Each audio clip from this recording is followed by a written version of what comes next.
There's the asshole himself. We still don't have we don't have a soundbite for Craig. We got to get that. I'm One of these working on days. it. I'm working on it. I know. Come on, Pat. You're supposed to have a recording of the recording. Yeah. Wasn't that our plan from last time? Sorry, listeners. There's a lot of plans from last time that, didn't necessarily work out. Whatever. We can make that happen. Right. My friends, what lays before you is the myriad knowledge of an unfathomable universe. Join our intrepid remembrancers as they explore the heresy as history. From deep within the farthest reaches of the great library of Tiska, we are the Heresy Grad School. So said the War Master in his wisdom. Go forth, my sons, and illuminate them.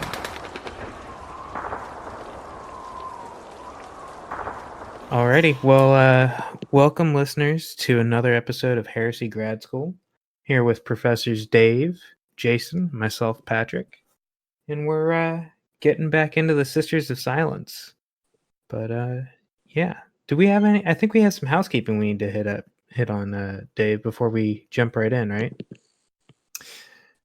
So the only housekeeping that I have really, Pat, for this episode would be to follow up on my bold assertion that I knew where, or I could make an argument for where Star One, Silent Harbor, and Tacian Astra, which are secret code designations for the Sisters of Silence sort of processing sites Right. that we talked about last time. So I don't know if that's really housekeeping. I don't know if I have any real housekeeping that we didn't get to last episode. I mean, can we talk about the awesome news that, you know what? Actually, I probably will get this episode out in time, at least for the Patreon listeners, that Dave is going to be at the Black Library Weekender coming up, I guess, this coming weekend, right? I am. Yeah. And that's going to be amazing. Yeah, no, I'm super excited. I was on the fence for this for a long time, but this Black Library Weekender has everything that I've ever wanted, and it's been a long time since I've been back to Nottingham, almost 20 years. It's been a long time since I've been able to say hi to Dan and some of the other authors there in person. So it really felt like the right time to go. And I look forward to talking about it either while I'm over there or shortly after I get back. And I mean, if we're going to be honest, half the cast has probably sent you books to get signed by by artists. Or authors. I'm certainly one of those silly fools. I'm the author of Overfiend. I think that's probably one of my favorite workbooks next to the Beast Arise series. So. Guys, I'm kind of curious about something, and I've always sort of wondered about this. Yeah.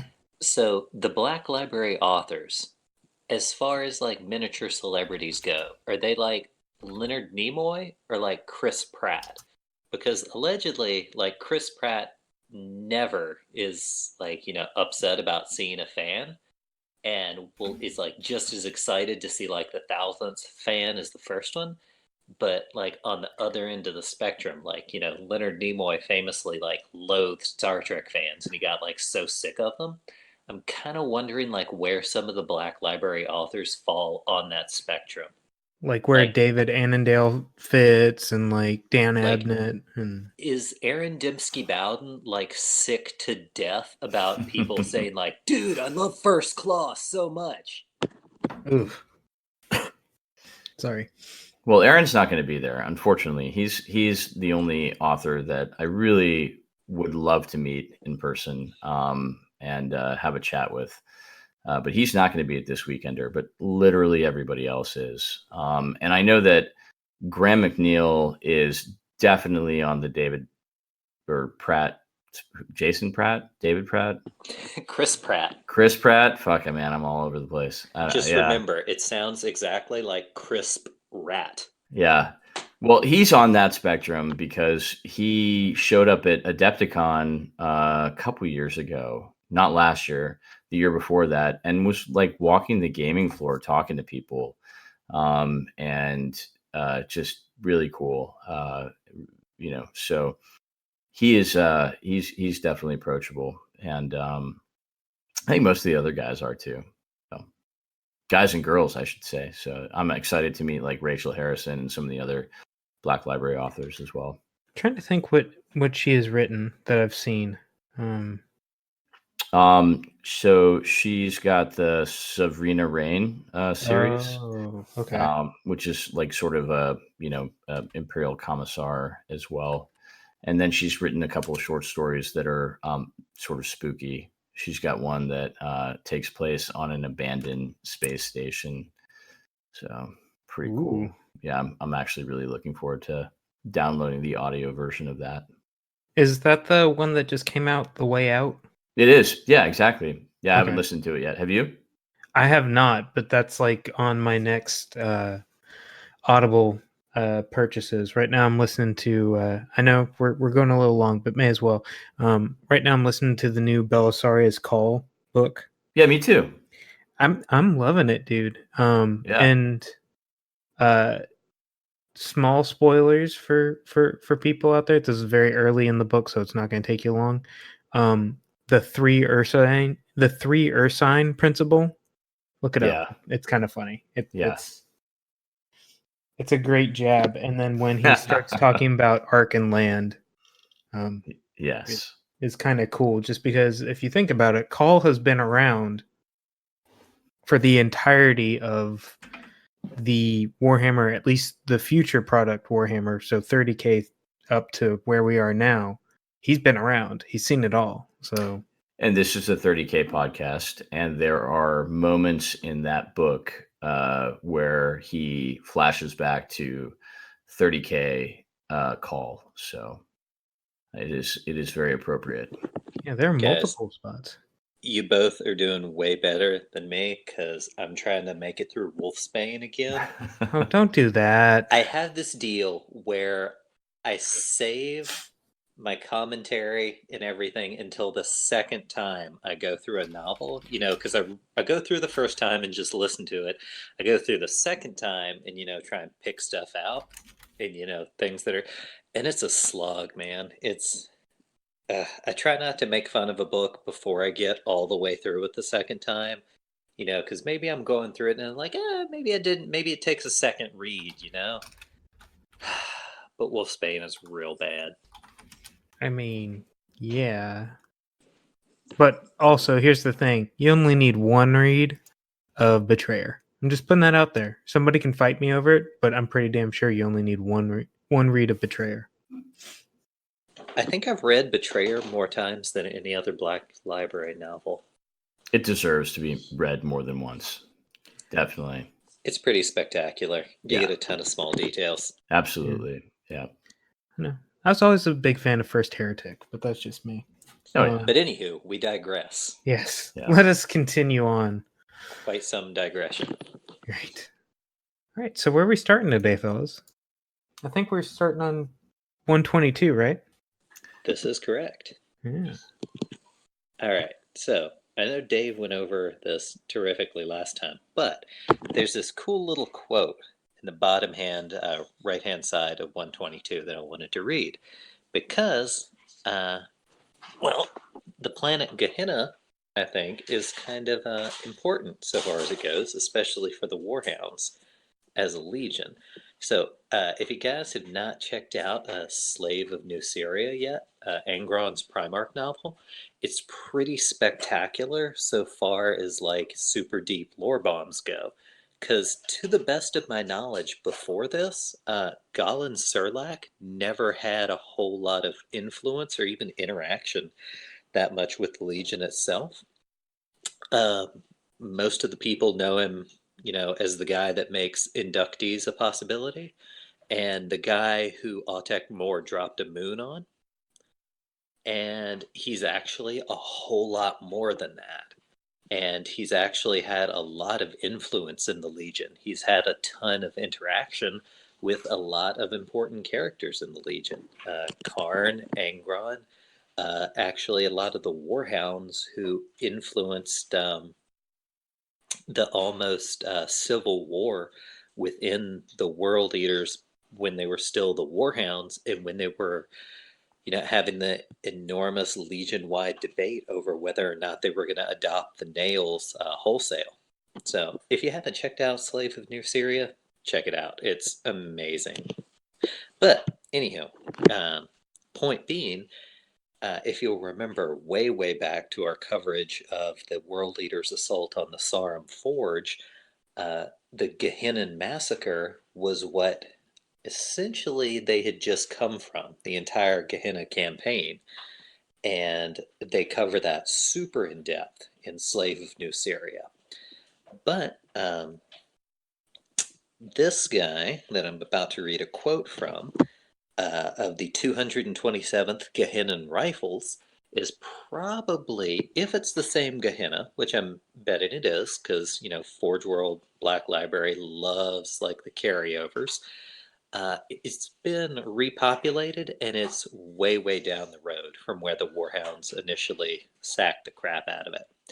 So, from the memoirs of Lieutenant Colonel Gudrun Siax of the 227th Gehenna Rifles.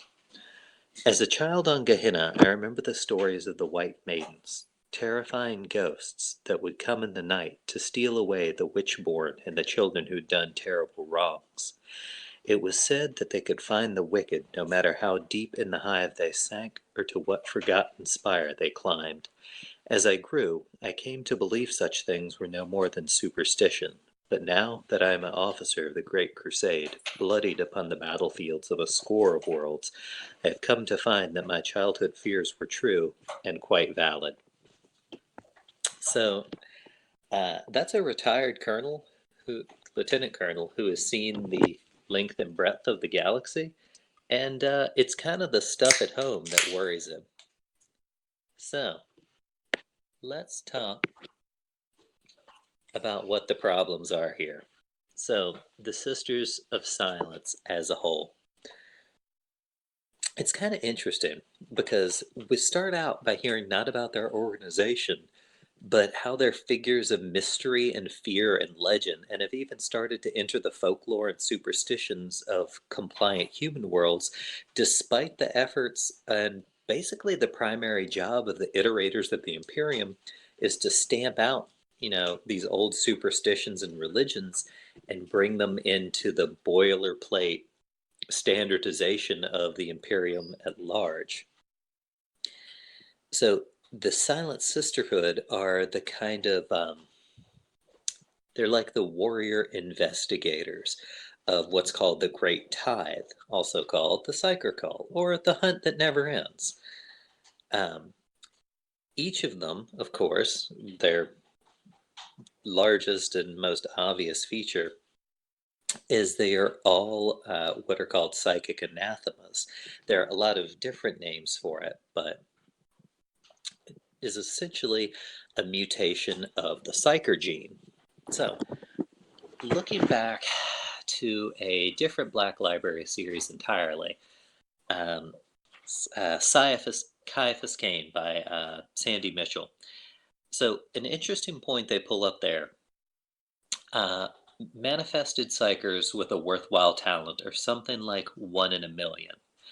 A psychic blank is something of 1 in a million psychers. So essentially 1 in a billion of baseline humanity. And it really kind of puts into scale like the number of worlds and the number of humans on each of these worlds that the sisters have to comb through in order to find psychers and even other blanks like themselves. Now again, this is the psychic blank mutation is actually a mutation of the psyker gene. That mutation is called the pariah gene. And this is what causes a lot of problems, and interestingly, it's actually shows differences in strength. It can vary individual to individual, with some of the untouchables stronger in the phenomena than others. And even though they're such incredible rarities to begin with, it's only the strongest females that express this talent from which the Sisters of Silence are drawn. So, another kind of interesting tidbit, it's not just the humans that find the Sisters of Silence uncomfortable. And it's not just an uncomfortable sort of aura about them. They spell it out as it goes beyond a simple like absence or sentience of something like a mannequin or a robot would show, that sort of, imitates humanity but can never really be alive. It's almost, let's see here. It specifically says it's an observably preternatural effect which seems to strike against the very fundamental unconscious perceptions of all living beings as something malignant and contrary to the natural orders of existence, those which should not be. And so even to humans with absolutely no psychic gift whatsoever, their mere proximity is enough to cause discomfort and pain, which is magnified 10, 20, 100-fold in actual psychers with a gift. And what's interesting, too, is it's not just among humans. It's been shown to even unnerve rampaging orcs and make them uncomfortable, which is quite a feat, but to things like the Eldar, which are a very psychically attuned race to begin with, the presence of a human untouchable is something like an acute sense of existential horror. So much more intense to them. And comparatively, where human souls are described as a candle in the warp and a powerful psyker might be a bonfire, these anathemas are complete nothings. They are described as the howling void of nothingness, where something should be. And it's because of this that psychers, as well as entities and creatures of the warp themselves, their mere presence is a debilitating poison. Beyond this, not only are some untouchables stronger than others, through training with the Sisters of Silence, it's actually possible for some of the stronger blanks to, through training and other arcane means, make their powers actually actively hazardous. These are the most powerful that are trained into what are known as the Oblivion Night Cadre, and they're not used to just harvest psychers and other blanks like themselves. They're used to specifically hunt down and destroy alpha-level rogues.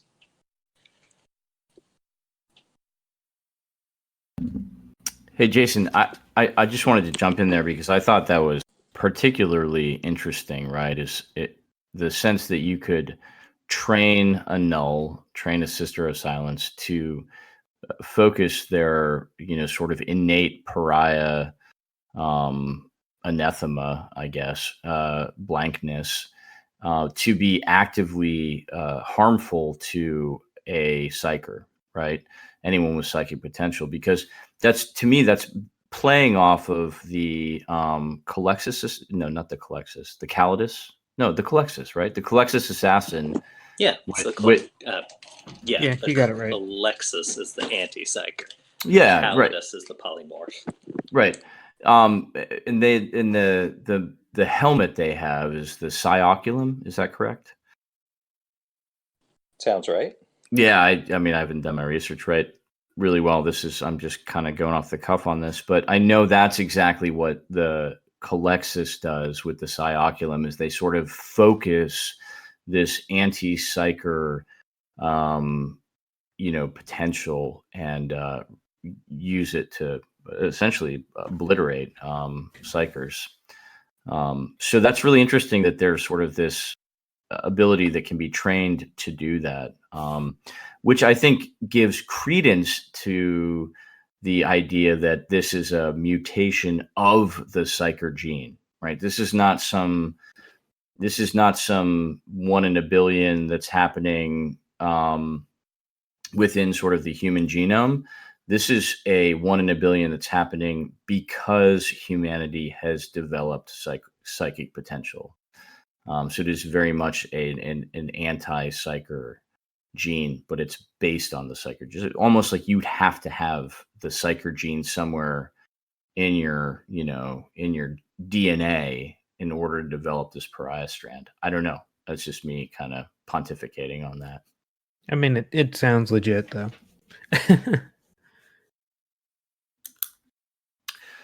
So yeah, I think that's pretty cool.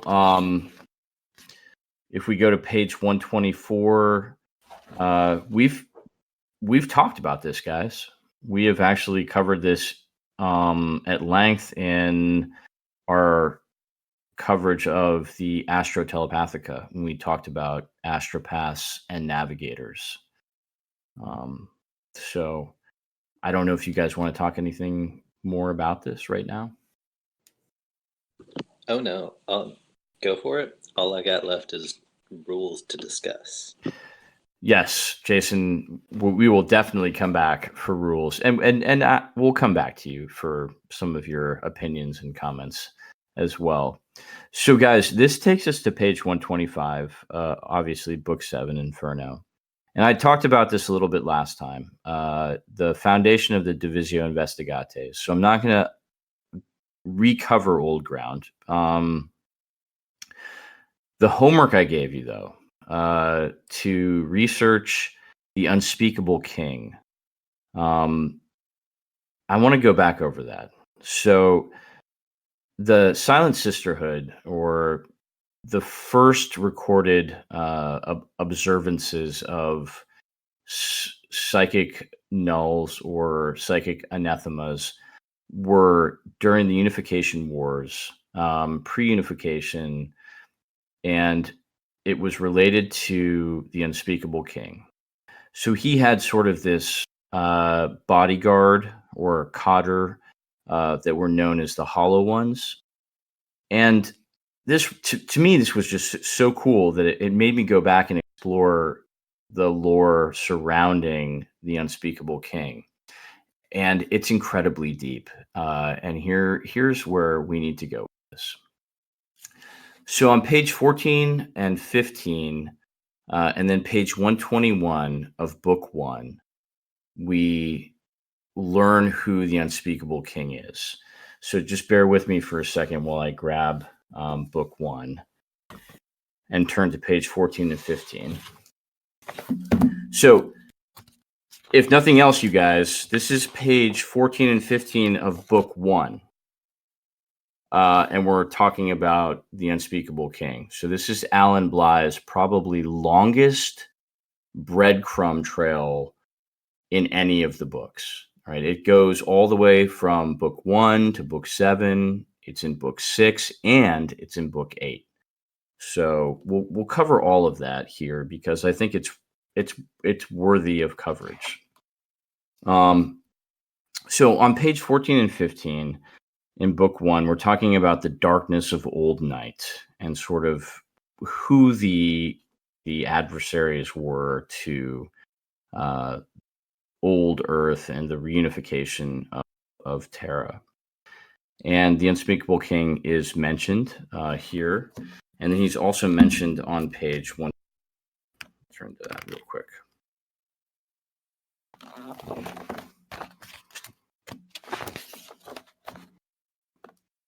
Oh, yeah. So it's interesting here because Death Guard on page 121. And the Death Guard took some of their heraldry actually from the Unspeakable King. So on page 121, it says, secondly, I'm on this third paragraph down, about halfway through. Secondly, it subsumed into the Emperor's forces all the martial traditions and bloodlines that had for centuries held much of Terra under their cruel grasp and eventually overcome the Pan-Pacific Empire under the rule of the unspeakable king. Such a breed of relentless warlords and soldier scientists was a valuable resource that the emperor was loath to waste. The warlord clans of old Albia did not readily bend the knee to the emperor. Having by then finally thrown off the tyranny of the last descendants of the unspeakable king, they refused to have another master in their place. Instead, the Albians met the Emperor's Thunder regiments with their own battalions of steam-belching proto-dreadnoughts and armored Ironside soldiers. In battle after battle, the forces of unification were held in check, although at shattering cost for the Albians, who would not give in despite the onslaught.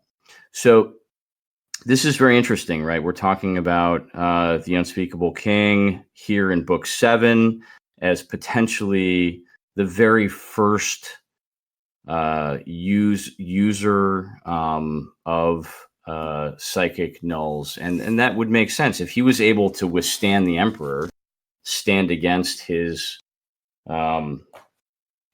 his warriors, he probably had some type of psychic null at his disposal. So then we go to Book 6, page 7, right? Because this is all important. So we go to Book 6, page 7, and this is good. So this is the quote from the Unspeakable King that graces the full cover plate. It is an inviolable truth that humanity's ability to destroy will always outstrip its ability to create. It is our curse and our salvation. Combined, our end, when it comes, will be writ by our own bloody hand. The Unspeakable King. So we could keep going, and we will. We'll get into Book 8 and the Unspeakable King, I think, next time. I don't want to give it all away now, but if you guys are curious, you can read ahead. Try to find the Unspeakable King in Book 8. But to me, this is really Alan Bly's sort of one of his most favorite characters, plot devices characters, because we'll see him come back again and again. So I thought that was really cool as sort of a lore bomb for you guys. A lot of plot potential there.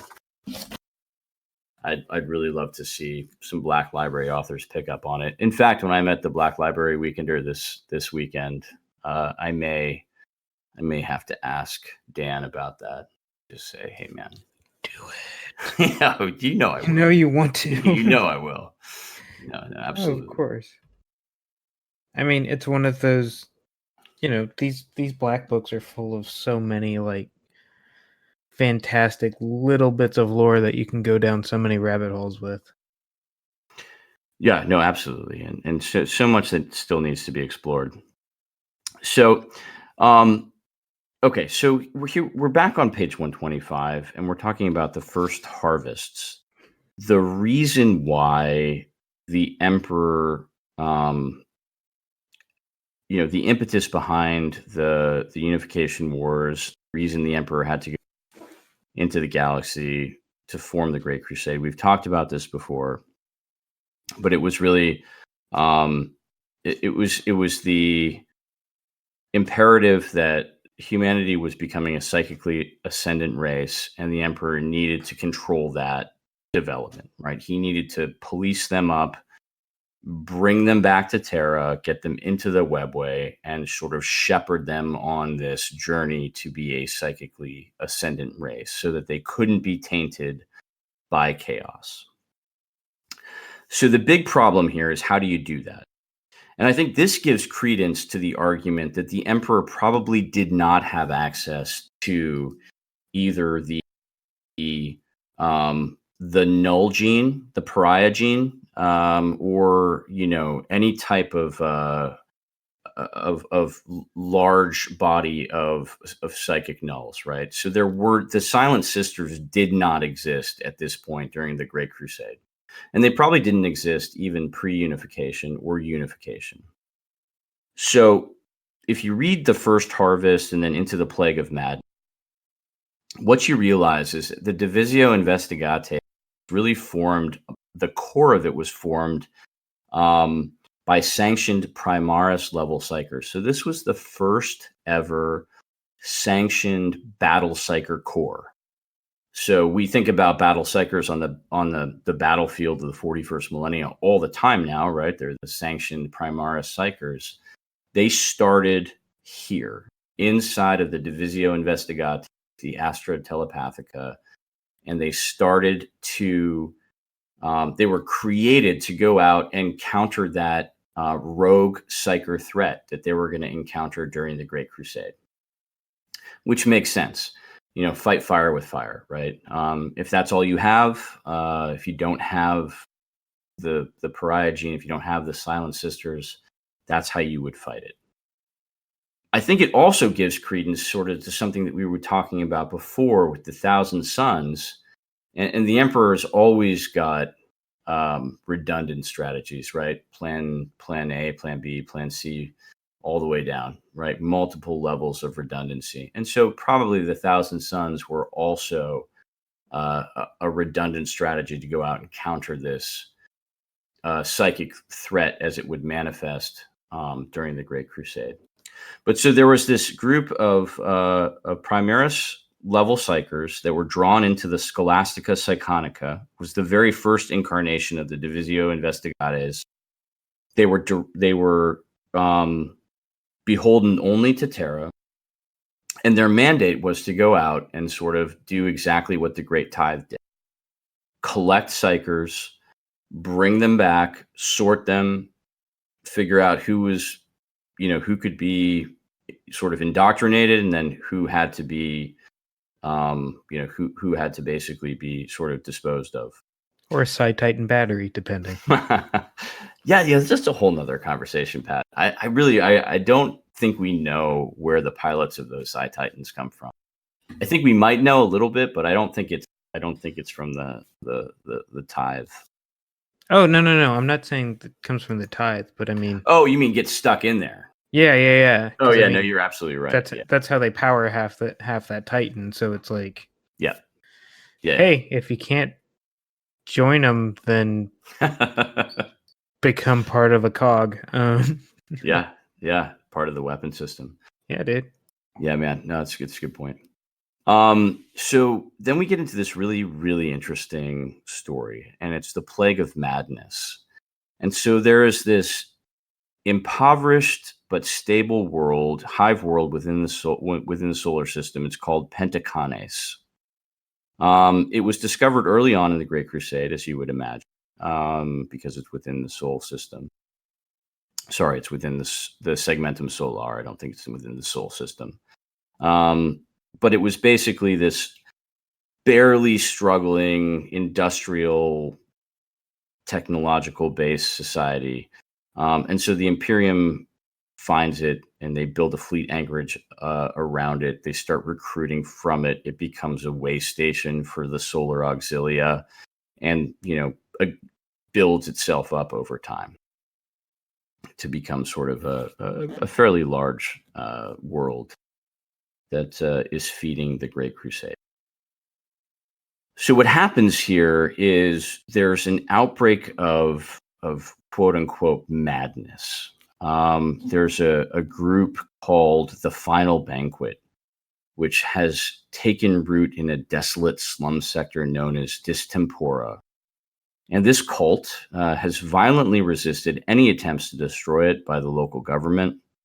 And it's rumored to be led by a quote unquote holy family with the power to work miracles. So this is one of the first missions that the League of Black Ships has been called in to do. So they've been called in to deal with what they think is a psyker threat. So the Black Ships arrive within Pentacane's orbit, and they drop in a quintet of heavily armed gun cutters, armed with the top of the line Solar Auxilia battle psychers, the whole gambit, right? They're going in hard. They're going in heavy. This is one of their first tests. And they should just be able to take out these rogue psychers. But what happens is they unleash a cataclysm, and the entire world of Pentaconis is sort of turned upside down. Madness descends. There's rioting. There's this unending tide of savagery and slaughter. And it's clear that some form of psychic force has been unleashed on Pentaconis. And it's a plague of madness. 1 in 4 people fall victim to it. The rest are usually victims of those victims. And so it's basically, it's a pandemic that's out of control. And the captain of the black ships at the time is a guy named Gigon Diantes. And Gigon Diantes realizes that this is quickly slipping out of control. And he's doing everything he can to sort of support his troops on the ground, but they're also falling victim to it. So the Solar Auxilia regiments he's put down are becoming stricken by this madness and turning on each other. The psychers that he put down are all dead or, out of communications. The only unit that he has any type of contact with is a unit that is the Daughters of the Crow. That was the name that they were given sort of informally. More formally, they were the 5th Indentured Irregular Infantry Regiment from 913. So their planet didn't even have a name. It was 913, which we know from, we've talked about this on the main cast as well, from the sort of the numbering, the way we number planets. So that would have been the 9th Expeditionary Fleet, 13th planet to have been discovered. So 913 was the only designation this planet had. Of course, they were primarily female. Their cultural phenotype was techno-barbarian. So you can only imagine this is inspired by the John Blanche art. So John Blanche inspired the Sisters of Silence. If you look at some John Blanche art that's early sort of techno-barbarian, female barbarian warrior, I'm pretty sure you can find the picture I'm thinking of. But that's what I imagine these women to be. And so the captain of the Black Fleet, right, Gigon Diantes, he sees that they're the only ones who are not succumbing to the madness. And he's sophisticated enough to know, he's been read in, that the only way that this is possible is they're psychic nulls. They're blanks, they're psychic anathema. So he dedicates the rest of his force to a breakout mission. He drops everything he has to get the Daughters of the Crow out of where they are. And then he drops them into the center of Distempora, right? The very center of Pentacones, where it all started, where the madness began, where that rogue cult is. And within a matter of hours, it's like a flip has been switched, right? The madness goes out of the planet. People succumb to either sort of a state of catatonia, or they revert back to sort of their previous selves, or they're just simply crazy because, they realize what they've done. But it's no longer controlled by sort of a hive mind, right? They're just sort of individual pockets now of rebellion, which can be squashed. And they call the 6th Legion in to do that, which of course is what the 6th Legion does. I would say at this point in time in the history of the Great Crusade, the 6th Legion probably didn't have Leman Russ, so they were probably sort of the 6th Legion, Grey Legion, disciplinarian, discipline masters, I think is what they had. So they were probably pretty hardcore. So this is the very first time we know about, at least anecdotally, we know about that the true Sisters of Silence were found and were noticed. And so what happened very shortly thereafter, at least anecdotally, what we can surmise from the records, the birth of silence on page 126, is that probably within a month, half of the Black Fleet appears at planet 913, and it's almost depopulated. So the entire planet is sort of mined for their warrior caste of psychic nulls.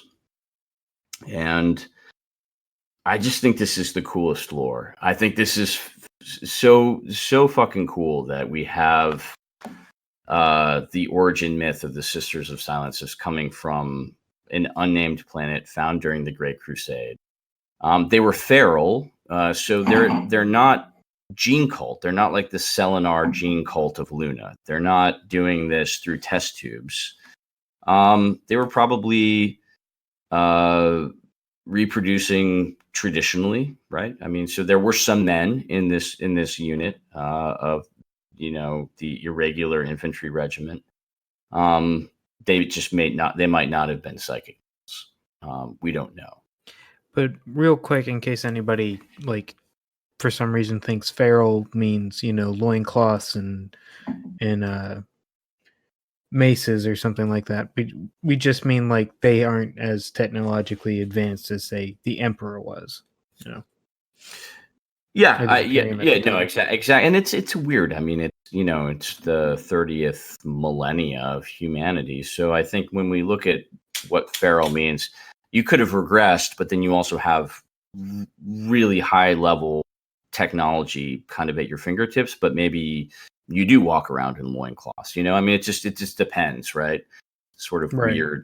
weird the way that post-apocalyptic world kind of works. But yeah, that is probably my favorite part of this book and this lore that we get, because I think it suggests to me several things. The Emperor, in all of his foresight, did not know that planet 913 existed, which makes sense, right? If they're psychic nulls, if they're psychic anathema, he can't see them. Maybe, I don't know. But they certainly weren't part of the original plan to explore the Great Crusade. And they weren't part of his original plan to form the Astra Telepathica and the Divisio Investigatis. So it kind of comes down to this one captain, right, on a black ship in a planet that's about to go into sort of self-destruction. He makes the call, and he sends in his remaining forces. It's sort of a leap of faith, leap of intuition to pull these women warriors out of this hellhole and then redeploy them into the thick of it. I just think that is the most badass origin myth. I want to see this movie. I want to fucking read this book. You know what I mean? Like, this is good. This is really good stuff. So, I didn't have a whole lot more than that, Pat. I just wanted to kind of take a break there, take a pause there, and see what you and Jason thought about that. I mean, I'm right there with you. Where we need the movie version of this, because why have they not written this novel yet? That too. Yeah, I mean, there's so much that's waiting to be written. But yeah, this definitely needs to be written. Yeah, I mean, I'm not gonna necessarily hypothesize on this, or I guess I really am. Who am I kidding? But it almost makes you wonder the disconnect between, because I know some of the Black Library writers have had their hand in some of the Black books, but I wonder if there's just a disconnect in there somewhere. I think what used to happen, and this really it speaks to the loss of Alan Bly. But I know that John French and Aaron Dembski Bowden, Graham McNeil, used to write back and forth, and it was just a collegial kind of collaboration on exploring these kinds of questions. That if you live in this world long enough, right? If you kind of sit with it long enough, they're the natural questions that come up, right? Who are the Sisters of Silence? Where did they come from? What's their origin story? And so they would just kind of write notes back and forth, and we would get the stories that we wanted to get. And I don't know what we'll see what happens, man. I think there are a lot more stories left to be written. I said this in the main cast about a month and a half ago, if not longer, when Dan Abnett was on Voxcast, which is Games Workshop's podcast, which is really well done, and I'm glad that they do it. Dan said, what I really want to write is the Unification Wars. And I just fucking jumped out of my seat and I was like, yes, we need Dan to write the Unification Wars. You know what I mean? Yeah, so it maybe make perfect sense. Yeah. So I mean, he's the architect. So maybe we'll get some of these stories, maybe they'll flush out. We'll see. But yeah, man. It's good shit. So we're on page 126, guys. You guys wanna leave it there for tonight? I think Sounds we probably good. should. And I think we should go in, or I think we should get into some sweet, sweet rules. Yeah, what are we calling this segment? We came up with a name for it last. Yeah. The Esoterica. The Esoterica with There you Jason. go. We need a sexy intro for that, Pat. You're not wrong. I think we should do something like Unsolved Mysteries or The Twilight Zone.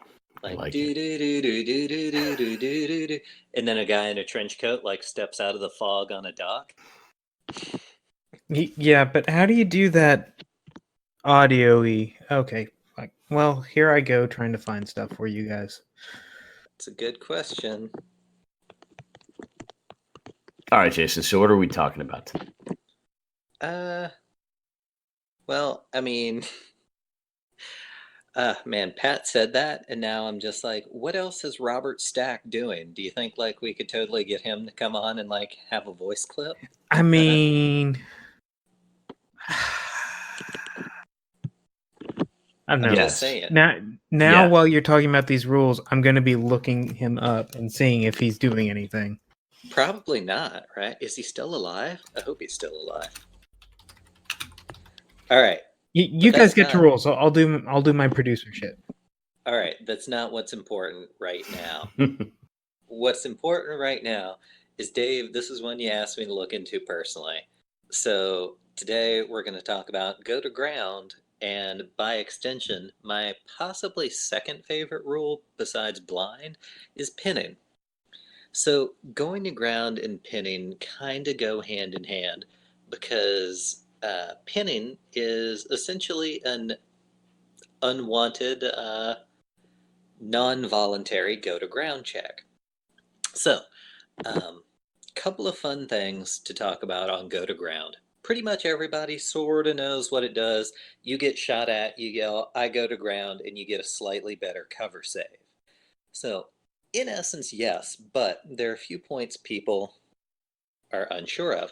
So this is completely separate from people think of kind of jinking and going to ground and sort of the same kind of, melange of cover boosting defensive rules. Go to ground looks a little bit differently. First off, jinking you have to declare as soon as the target's nominated. Going to ground is not that. Going to ground is specifically, and this is kind of interesting because it kind of changes the mechanics, after your enemy has rolled to hit and to wound against any of your non-vehicle units, so completely different. Before any saves are made or wounds allocated, you can declare the unit is going to ground. So, completely different from Jink.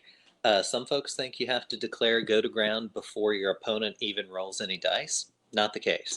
It's after hits, after wounds. or excuse me, after hit and to wound, but before those wounds are allocated or saves are made. So models in the unit that have gone to ground immediately receive +1 to those cover saving throws, and even on open ground, models can still go to ground and receive that 6+ cover save, even if they're not 25% or better obscured by terrain. So, the caveat there, a unit that has gone to ground cannot move, run, or charge. They can only fire snapshots if they wish to shoot and cannot fire Overwatch. At the end of its following turn, so one whole turn, the unit returns to normal. While a unit has gone to ground, a unit reacts normally if affected by enemy actions. For example, and this is important, it takes morale checks as normal. So that's kind of a big thing because one of my favorite things in the world are for the militia are Alchem Jackers.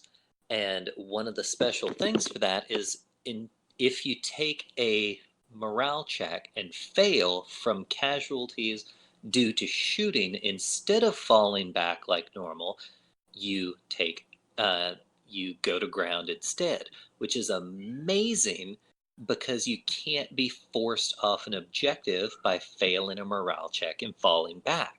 Your squad just drops and stays there with a better cover save. Now, another fun thing. So, if the unit is forced to move, for example, like it has to fall back, it returns to normal. If the unit that has gone to ground is assaulted, the unit fights as normal, but because they're not set to receive the charge, enemy units do not receive the initiative penalty for assaulting a unit in difficult terrain, even if it is in difficult terrain. So, that's pretty nice. Now, something also kind of a little bizarre is Overwatch and going to ground. So, specifically, during Overwatch and resolving it, unlike a normal shooting attack, Overwatch, so everybody know when you declare an assault, the squad you're assaulting gets to Overwatch. Overwatch cannot cause morale or pinning checks, which is a little odd. You kind of think that would be like a pretty great time for a morale check. Like, oh no, a big scary assault squad is going to charge me.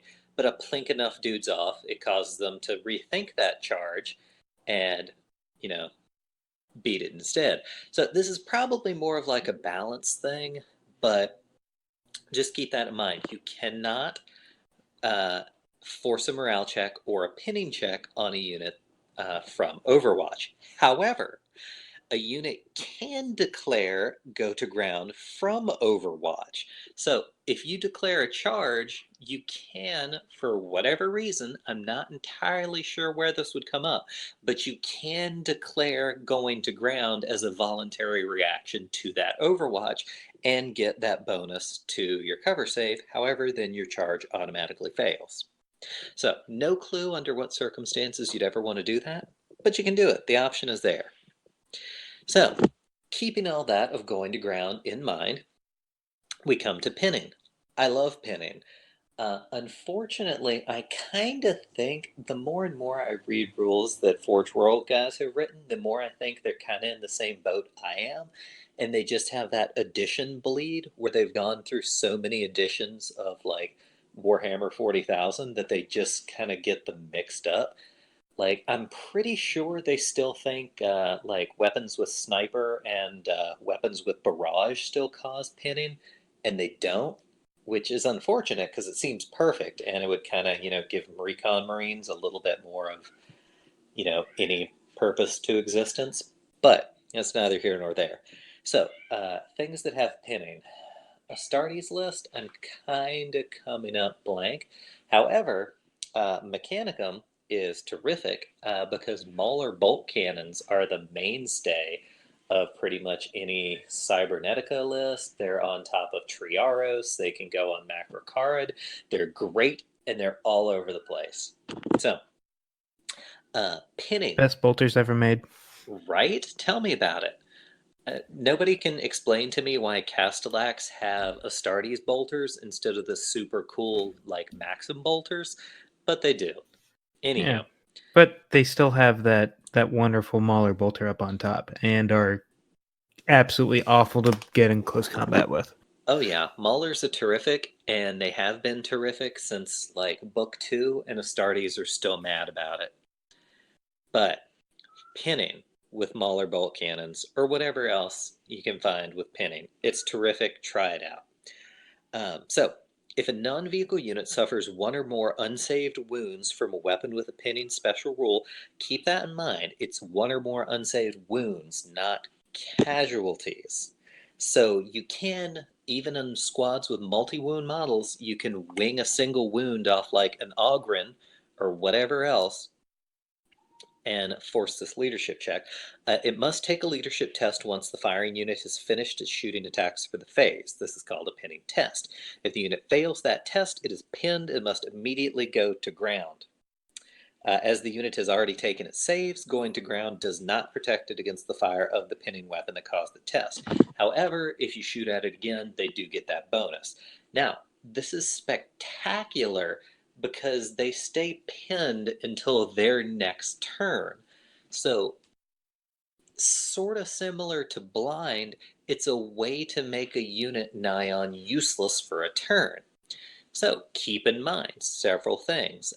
When that unit goes to ground, it is only firing snapshots. So it cannot fire template weapons. It cannot fire blast weapons. It cannot move. It's pretty great. So as long, second super important thing here, unlike blind, that can only affect a unit once per phase, as long as the pinning test is passed, a unit can be called upon to take multiple pinning tests in a single turn. However, only once for each unit shooting at them. If the unit has already gone to ground, no further pinning tests are taken. However, if you cause enough casualties in the shooting phase, even if they have been pinned, they can break and run. Now, that's kind of something to keep in mind. A pinning test you take immediately upon the attacking squad finishing its shooting for the turn. The morale check you take at the end. So it is very possible to pin a squad and then have them break and flee from casualties. So, guys, any thoughts there? I'm a huge fan. Oh yeah. No, this is so good, man. I have a couple thoughts, a couple questions, clarifications. Okay. So, you said, when would you want to use go to ground during the assault phase if you're charging and then the enemy is firing? So what I thought immediately was, failed charge, right? If you fail a charge, and so this then led me to the question of like, well, when do you roll for charge? Do you roll before or after they fire Overwatch? It's after, isn't it? To the best of my knowledge, it is. Which would make no sense. So I feel like we got to go back and, but because I thought maybe if you're rolling to charge to see if you could like get in distance and then they get Overwatch, and then you fail, well, okay, so you failed your charge. Maybe you just want to drop and go to ground. But I guess, again, this just, there's so many additions. There's so many bleed overs. The other thing, Jason, I was thinking that could be really rude about going to ground is with Thousand Suns. Because guess what going to ground doesn't prevent you from doing? Casting psychic powers. Fuck yes. Oh. And guess where this just gets ridiculous with Amon. Oh, hey, before, yeah. I double checked it just to make sure. You pick your unit to declare the charge. The target unit gets to make the Overwatch. Once Overwatch is resolved, roll the charge distance for the unit. So it is after Overwatch. Yeah. Definitively. So the only reason why maybe that you would do that is because charge distance is drawn from the closest model, and Overwatch obviously you're taking your shooting casualties from the closest model. Maybe you get to a point where you take a bunch of casualties in the Overwatch phase and you just really don't think you can make that charge distance anymore. And so rather than roll it, you say, hey, I'm not going to make this charge. I'm going to go to ground. I don't know. Maybe. Oh, Will mentioned earlier that maybe in a Zone Mortalis game, if you make the charge, you're hoping they're not going to roll that reaction fire, and they do, and you're like, oh crap, not going to survive that. Hit the deck instead. Oh, that's a great point. No, that's a great point. Yeah, because in Zone Mortalis, making that, it's what is an initiative check to reaction fire? It's no longer an initiative check, funnily enough. Oh, yeah. Slight modification there. It is now a test against majority initiative, which sounds like the exact same thing, but it's not.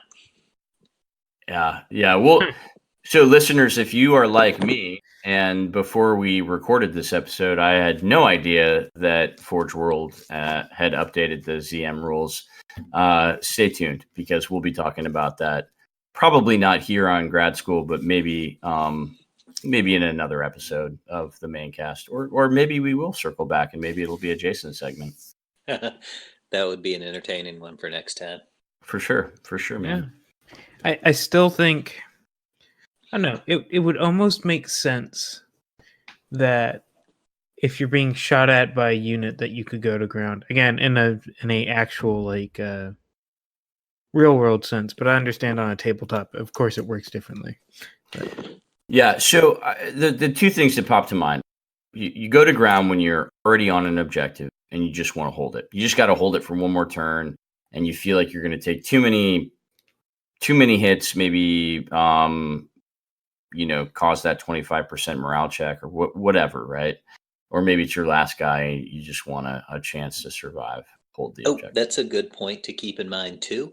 When you go to ground behind either a fortified structure like barricades, pillbox, what have you, or in area terrain, you get a +2 bonus to your cover save instead of just a +1. Yes. Yeah, exactly. And so this gets really rude.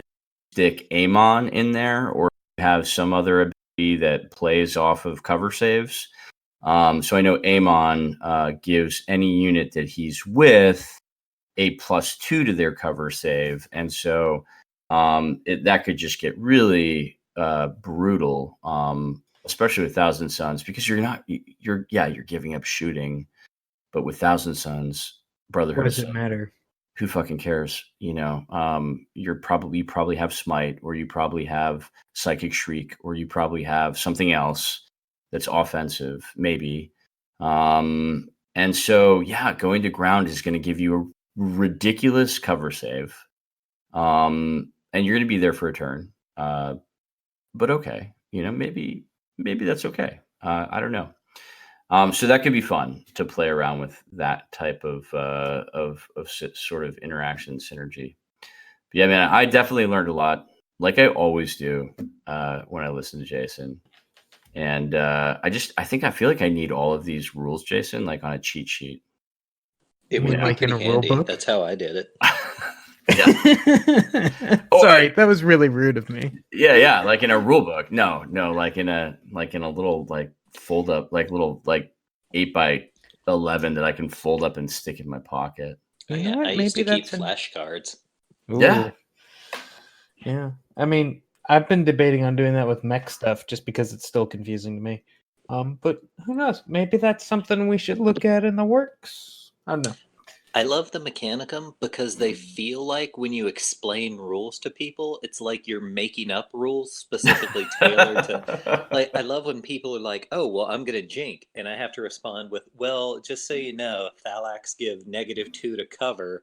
So. Oh, I felt like such an asshole doing that at the muster, the call to arms.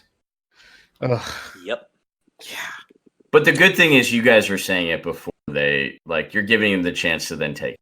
You're like, okay, like you're just so like you're not like waiting till they declare jink and then rolling the die to hit, and then you're like, oh, by the way, you don't actually have a jink save. Yeah, I feel like that's kind of should be a common thing amongst Mechanicum players, just because they have so many wacky, outlandish rules.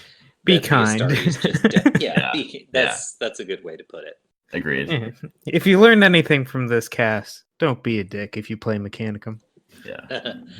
Because there are enough bad ones out there, and you know what? We don't need any more Custody players. Oh, snap. It hurts because Oh. it's true. Good times. But yeah, so I think that's pretty much it for now. Next time, I would love to talk about preferred enemy and Yes. why Outcast Sons is infinitely better than Orphans of Betrayal for Rights of War. Dude, let's do it. I am All about it. waiting on pins and needles for that. Preferred enemy. Finally, I understand this rule. It's pretty great, right? Yes. Well, Jason, again, thank you so much for a absolutely enlightening segment. I did But- my best. I hate to tell you, Robert Stack died May 14th, 2013. Oh, man. Ooh. I'd like to take a moment of silence to remember the man. Okay, that was the moment of silence. Yeah. The man, good. the myth, and the trench coat. And the trench coat. But we've got to be able to find somebody that sort of sounds like that. Oh yeah, no, I'll find Yeah. somebody. God damn it. Everything appeared normal in this common. Yes. In this game until Jason used his rules. Good times. Did someone say tank shock? Yes. Well, I think that's the end of it for us guys. Do we have any plugs, Dave? I don't think I do.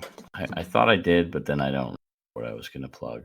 So I don't have anything, man. I'm good. Yeah. Jason?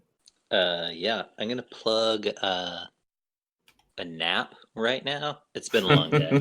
All right. Yeah, that seems like a good thing to plug into. I'm gonna plug Schweppes Bitter Lemon. No, I'm just kidding. Gonna plug our Patreon, and shout out to all the people who have signed up for it. Don't forget to hop on there and listen to some sweet Bourbon Diaries with Dave. Second Yes. episode will be coming out shortly. Very cool. So, and with a new improved intro. Ooh. Super sexy intro. Thank you guys for doing that. Thank you, Jesse and Pat. Yeah. Shout out more to Jesse. It was on a day when a server crashed for me at work, so Jesse was just like, "Oh, I'll do it." So it worked out perfectly. Cool. But yeah, look forward to that, listeners. And regardless of if you're a patron or not, thanks for listening anyways, because we love talking and we love seeing that you guys love hearing us talking. So there you go. But goodbye. Squad, good night. Craig, Night. fuck off.